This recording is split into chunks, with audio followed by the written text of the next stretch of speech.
Hi friends, నమస్తే. Welcome to ఇంటి భోజనం. నేను మీ ఆశాజ్యోతి. ఈరోజు వీడియోలో ఈవినింగ్ టైం స్నాక్స్గా తయారు చేసుకోవడానికి చాలా టేస్టీగా ఉండేటటువంటి ఎగ్ రోల్స్ని కేవలం 10 నిమిషాల్లో ఎలా తయారు చేసుకోవాలో చూపిస్తున్నానండి. ఒక ప్లేట్లో 1/2 కప్పు వరకు కూడా మైదాని తీసుకోవాలి. దాంట్లోకి చిటికెడంత ఉప్పు, 2 టేబుల్ స్పూన్ల ఆయిల్ వేసుకోవాలి. ఈ ఆయిల్ తోటి పిండిని బాగా మద్దన చేసుకోవాలండి. ఆ తర్వాత కొంచెంగా నీళ్లు పోసుకుంటూ చపాతీ పిండిలాగా ఈ మొత్తం పిండిని కలుపుకోవాలి. మీరు ఇక్కడ మైదాకి బదులుగా గోధుమ పిండిని కూడా వాడచ్చు. మీరు ఏ పిండిని వాడుకున్నా సరేనండి. దీంట్లోకి ఆయిల్ అనేది కంపల్సరీగా వేసుకొని కలపటం వల్ల రోటీలు అనేవి చాలా మెత్తగా వస్తాయి. అలాగే రోల్ చేయడానికి కూడా వీలుగా ఉంటాయి. ఈ విధంగా పిండి మొత్తం కూడా కలుపుకున్న తర్వాత దీన్ని ఒక 10 నిమిషాలు నానపెట్టుకోవాలండి.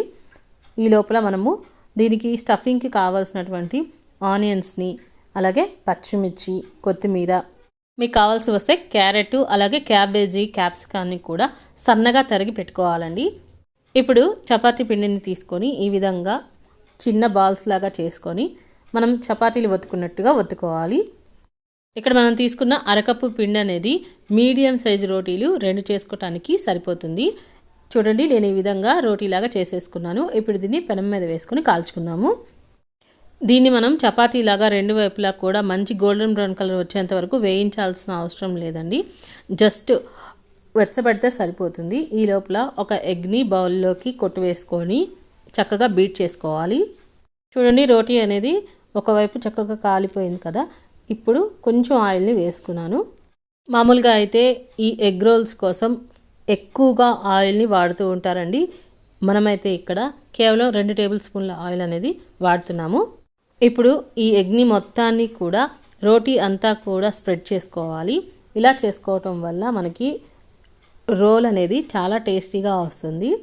ఇలా అంచుల వెంబటి అంతా కూడా చేసుకున్న తర్వాత ఇప్పుడు చపాతీని మనం రెండవ వైపుకి టర్న్ చేసుకోవాలి. ఎగ్ మిశ్రమం అనేది చిందిపోకుండా జాగ్రత్తగా వేసుకోవాలండి. ఇప్పుడు రెండవ వైపును కూడా ఇంకొక స్పూన్ ఆయిల్ వేసుకొని చక్కగా కాల్చుకోవాలి. మనం వేసుకున్నటువంటి ఈ ఎగ్ మిశ్రమం అనేది బాగా ఫ్రై అవ్వాల్సిన అవసరం లేదండి. జస్ట్ ఈ విధంగా ప్యాన్కి అంటుకోకుండా సపరేట్ అయిపోతే సరిపోతుంది. ఇప్పుడు దీని మీద మనం స్టఫింగ్కి రెడీ చేసుకున్న ఉల్లిపాయలని, కొత్తిమీరని, వీటన్నిటిని కూడా వేసుకోవాలి. అలాగే దీని మీద చిటికెడంత ఉప్పు, అలాగే ఒక చిటికెడంత గరం మసాలా, ఇంకా ఇంకొక చిటికెడు చాట్ మసాలాని కూడా వేసుకోవాలి. ఇంకా ఫైనల్గా 1 టేబుల్ స్పూన్ వరకు టమాటా సాస్ని, అలాగే 1 టేబుల్ స్పూన్ వరకు మయోనీస్ని వేసుకొని వీటన్నిటిని కూడా ఒకసారి కలిపేసేసి తర్వాత ఈ విధంగా స్టఫింగ్ని బయటికి వెళ్ళిపోకుండా రోల్ లాగా చుట్టుకోవాలి. తర్వాత దాన్ని టిష్యూ పేపర్లో చుట్టు పెట్టేసినట్లయితే విడిపోకుండా ఉంటుంది. దీన్ని టిఫిన్ బాక్సుల్లో కూడా ప్రిపేర్ చేసుకోవచ్చండి. ఈ ప్రాసెస్ మొత్తాన్ని కూడా మనం వేరే విధంగా కూడా చేసుకోవచ్చండి. చాలా ఈజీగా ఉండేటట్టు అది కూడా చూపిస్తాను. ఈ విధంగా రోటీ తయారు చేసుకున్న తర్వాత పెనం మీద వేసుకొని కాల్చుకోవాలి. అలాగే ఎగ్ని ఒకేసారి కొట్టి రోటీ మీద వేసేసుకోవచ్చు. ఇక్కడే మనం బీట్ చేసేసుకోవచ్చు. అయితే ఇలా ఎగ్ మిశ్రమంతో సహా మనం టర్న్ చేసుకునేటప్పుడు కొంచెం జాగ్రత్తగా వేసుకోవాలండి.